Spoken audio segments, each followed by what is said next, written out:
My name is Nikhil Roychowdhury. I am a partner at Deloitte Consulting. I serve banking and capital markets clients primarily, but I also have the honor of leading our FinOps practice in the US.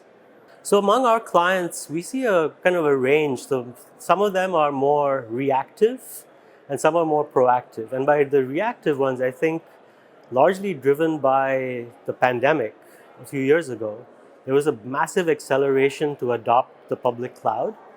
And as a result of that, a lot of workloads that clients moved to the cloud were not necessarily optimized to actually take advantage of the cloud.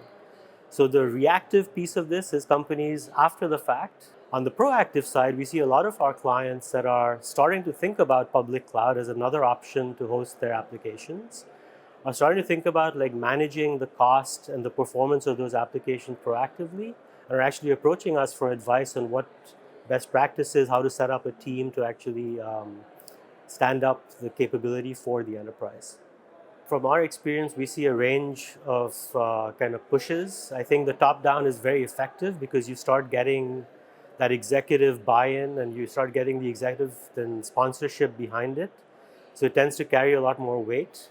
That being said, we see a lot of bottoms-up approaches work very well too, where a single application team maybe is starting to apply FinOps practices for their little team that spreads by word of mouth through the successes that they have to other parts of the organization.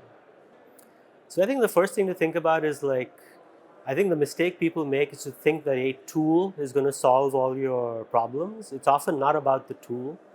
The question to ask yourself is, what do you achieve? What do you hope to achieve out of your FinOps practice? Is it better? Is it to change behaviors?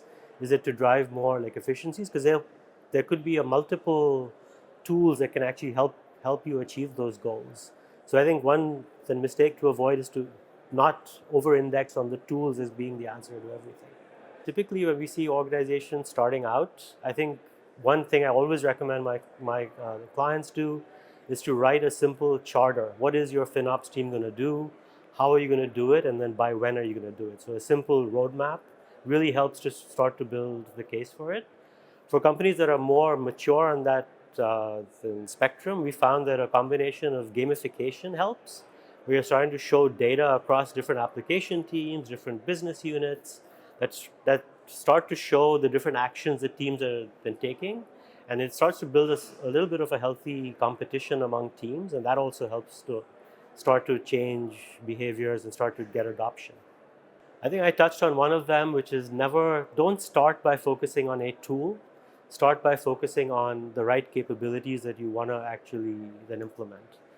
The other thing is to start to take a gradual approach. Don't try to do very advanced capabilities before you've built your data foundation, right? So you need to have tagging in place, for like example, to be able to get better visibility into your costs before you can do a lot of advanced optimization. I think reporting is probably the most important thing to get right up front, because the last thing you want to do is have the numbers be wrong, because that immediately kind of erodes the trust and the goodwill that your FinOps team is trying to build to drive adoption. So having a very laser sharp focus on making sure your data is accurate, that you vetted it 2 or 3 or 4 times before you create that report that goes back to the application teams or to their like executives, right? So making sure your data foundation is really, really well documented and clear, knowing what your systems of then record are for each piece of the data that you're showing on the reports is very, very important.